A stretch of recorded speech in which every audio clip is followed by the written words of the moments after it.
ధరణి పునర్నిర్మాణ కమిటీ ఇవాళ సచివాలయంలో 5 జిల్లాల కలెక్టర్లతో సమావేశం కానుంది.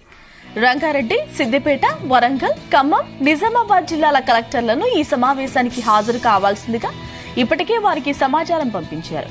ధరణి సమస్యలు, వాటి పరిష్కారానికి సలహాలు, తహసీల్దార్లు, ఆర్టీఓలు దర్యాప్తు నివేదికలు, ఎదురవుతున్న ఇబ్బందులపై సూచనలు చేయనున్నారు. పోర్టల్లో ఆర్డీఓ, తహసీల్దార్లకు అదనంగా కల్పించాల్సిన వెసులుబాట్లు, న్యాయ సంబంధ సమస్యలు, చేయాల్సిన మార్పులు చేర్పులతో పాటు నిజామాబాద్ జిల్లాలో భూ భారతి వివరాలతో రావాలని రెవెన్యూ శాఖ ముఖ్య కార్యదర్శి నవీన్ మిట్టల్ కలెక్టర్లకు ఆదేశాలు జారీ చేశారు. కలెక్టర్ల నివేదికలను పరిశీలించిన అనంతరం ఎంపిక చేసిన ప్రాంతాలకు వెళ్లి భూ సమస్యలను అధ్యయనం చేయాలని ధరణి కమిటీ భావిస్తోంది.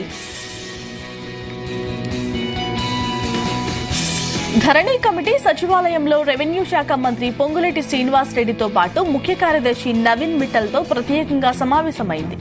ఇప్పటి వరకు వివరాలను సభ్యులు మంత్రికి తెలియజేశారు. లోక్సభ ఎన్నికల్లోగా ప్రభుత్వానికి ఒక మధ్యంతర నివేదిక ఇవ్వాలని ధరణి కమిటీ నిర్ణయించిన విషయాన్ని మంత్రి పొంగులేటి శ్రీనివాస్ రెడ్డికి వివరించినట్లు సమాచారం.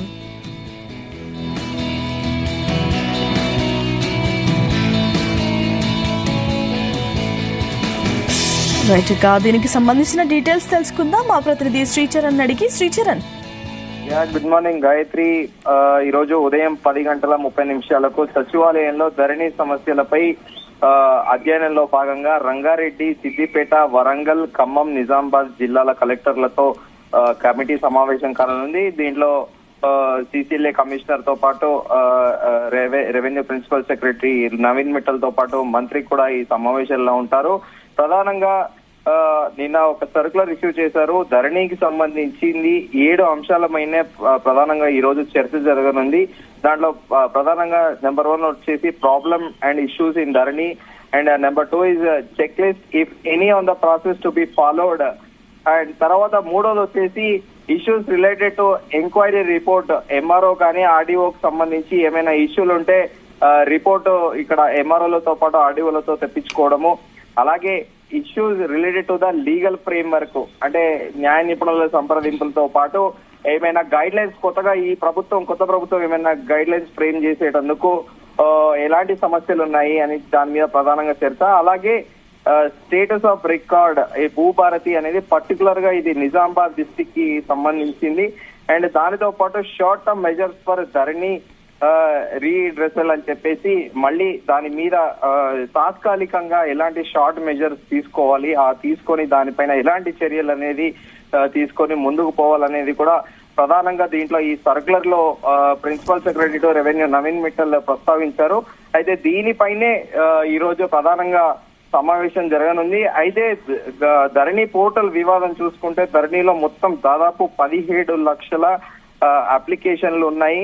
దానిలో 5,50,000 కారణం లేకుండానే రిజెక్ట్ చేయబడ్డాయి అని చెప్పేసి సదరు కౌలు రైతులు కానీ బాధితులు కానీ ఒక వాళ్ళ గోడు చెప్పుకోవడంతో ఈ కొత్త ప్రభుత్వం వచ్చాక దీని మీద పూర్తిగా ఒక కమిటీ ఏర్పాటు చేసిన విషయం తెలిసింది. దాంట్లో మాజీ ఐఏఎస్ అధికారి, గతంలో సిసిఎల్ఏ కమిషనర్ గా పనిచేసిన రేమండ్ పీటర్ ని నియమించిన విషయం తెలిసింది. దాంతో పాటు ఒక డిప్యూటీ కలెక్టర్ హోదాలో రిటైర్ అయిన అధికారితో పాటు అలాగే ఒక లీగల్ అడ్వైజర్ ని, ఒక అడ్వకేట్ ని, దాంతో పాటు కోదండరామ్ రెడ్డిని కూడా ఈ ధరణి పోర్టల్ కమిటీలో నియమించిన విషయం తెలిసిందే.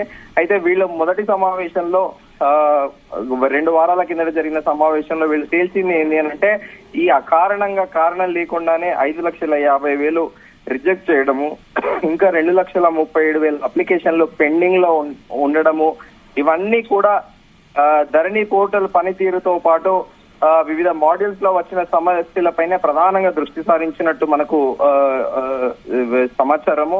అయితే దానితో పాటు ధరణి పోర్టల్లో వివిధ సమస్యల కింద దాదాపు మొత్తం ఓవరాల్ గా చూసుకుంటే అబౌవ్ 17 lakhs అప్లికేషన్స్ వచ్చాయి. అయితే ధరణి పోర్టల్లో 35 రకాల మాడ్యూల్స్ తీసుకువచ్చినప్పటికీ ఇప్పటికీ భూ సమస్యలు పరిష్కారం అవడం కాలేదు అని చెప్పేసి కూడా ఈ ప్రత్యేకంగా ఏర్పాటైన కమిటీ నిర్ధారించింది. అయితే గతంలో కూడా సిసిఎల్ఏ కమిషనర్ నవీన్ మిట్టల్ ఆధ్వర్యంలో ఒక పవర్ పాయింట్ ప్రజెంటేషన్ కూడా ఇచ్చారు ఈ కమిటీ. అలాగే వాళ్ళకు కూడా ఎక్స్ప్లెయిన్ చేశారు నవీన్ మిట్టల్. అయితే మరి చూడాలి ఈ రోజు ఎలాంటి డెసిషన్స్ తీసుకుంటారో. ఇప్పుడు పార్లమెంట్ ఎన్నికలు దగ్గర పడుతున్న దృష్ట్యా ఒక షార్ట్ టర్మ్ గా ఒక గైడ్ లైన్స్ ఫ్రేమ్ చేస్తారా, లేకపోతే లాంగ్ లాస్టింగ్ గా ఈ ప్రాబ్లం ని ఈ రోజు ఒక కొలిక్కి తెస్తారా అనేది చూడాలి.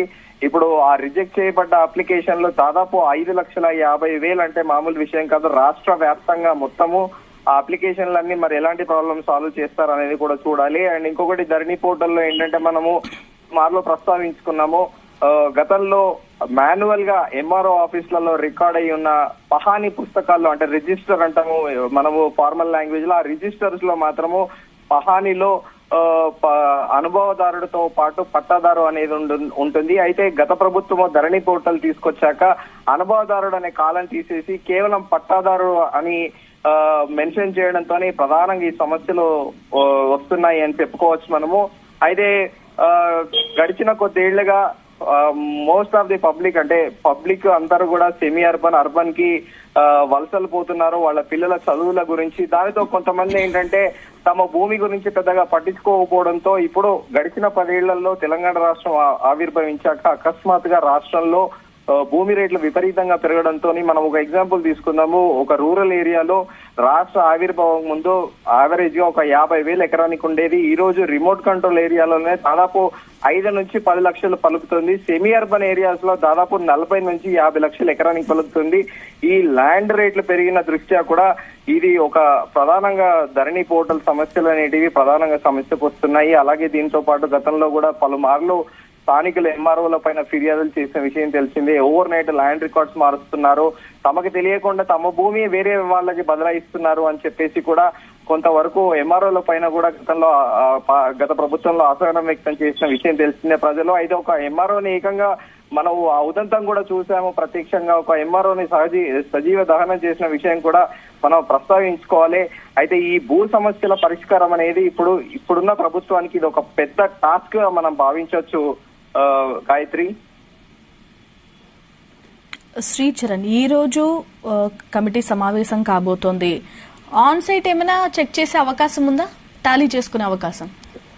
గాయత్రి, అయితే చెప్తున్నాము మనము. అయితే ఇప్పుడు ప్రధానంగా ఎంపిక చేసిన గ్రామాల్లో మండలాల్లో ధరణి మాడ్యూల్ ఒక శాంపిల్ చెక్ చేయనున్నారు ఇవాళ. దానితో పాటు ధరణి వల్ల ప్రభావితమైన ప్రాంతాలపై కలెక్టర్లను ఒక రిపోర్ట్ కూడా అడిగే గతంలో అడిగింది. ఈ రోజు కూడా తరోగా వాళ్ళు తయారు చేసిన రిపోర్ట్ ని పరిశీలిస్తారు. ఆ పరిశీలించి దానిలో భాగంగా మరి ధరణి నిర్వహణ భూముల రిజిస్ట్రేషన్ పైన ఉన్న సమస్యలతో పాటు ఇతర ఈ స్థానికంగా ఉన్న సమస్యలను కూడా ఒక కాంప్రహెన్సివ్ రిపోర్ట్ అనేది సబ్మిట్ చేయాలి అనేది కలెక్టర్లకు ఆదేశాలు అయితే ఇచ్చారు. మరి చూడాలి ఆ ఓవరాల్ రిపోర్ట్ చూసుకొని గవర్నమెంట్ ఎలాంటి డెసిషన్ తీసుకుంటుంది. షార్ట్ టైం టైం బౌండ్ గా అంటే తాత్కాలికంగా ఏమైనా ఉపశమనం కలిగించే నిర్ణయాలు తీసుకుంటుందా, లేకపోతే దీర్ఘకాలికంగా ఈ ఉన్న సమస్యలు ఈ 5,50,000 అప్లికేషన్లు ఏవైతే రిజెక్ట్ అయ్యాయో వాటిపైన కసరత్తు చేస్తుందా అనేది మరి ఈ సమావేశం తర్వాత మనకి పూర్తి ఇన్ఫర్మేషన్ వస్తుంది. గాయత్రి, శ్రీచరణ్, గతంలో ఈ పోర్టల్ ని నిర్వహించిన సంస్థ వేరు, ఆ సంస్థకి సంబంధించిన ప్రతినిధులు హాజరవుతారా? గతంలో అయితే ప్రభుత్వం మొదటిసారి కమిటీ ఏర్పాటు చేసినప్పుడు తర్వాత మొదటి రివ్యూలో కూడా ఆ సదరు ఎవరైతే టెండర్ కాంట్రాక్ట్ ఉందో వాళ్ళని పిలిచిన విషయం తెలిసిందే. కాకపోతే వాళ్ళు గైర్హాజరయ్యారు. మరి చూడాలి ఇది కాల పరిమితి ధరణి పోర్టల్ కి ఎన్ని సంవత్సరాలు ఇచ్చింది గత ప్రభుత్వమో, లేకపోతే వీళ్ళకి కొత్త ప్రభుత్వం కూడా ఎక్స్టెన్షన్ ఇస్తుందా, అంటే కాంట్రాక్ట్ రెన్యువల్ చేస్తుందా అనేది చూడాలి మనము. లేకపోతే మళ్ళీ థర్డ్ పార్టీకి లేదంటే కొత్త సంస్థకి ఏమైనా ఈ కాంట్రాక్ట్ కట్టబెడతారా అనేది చూడాలి. మరి ప్రస్తుతానికి అయితే ఈ ధరణి పైన పూర్తి ఇది కాస్త సమస్యాత్మకంగా ఉంది.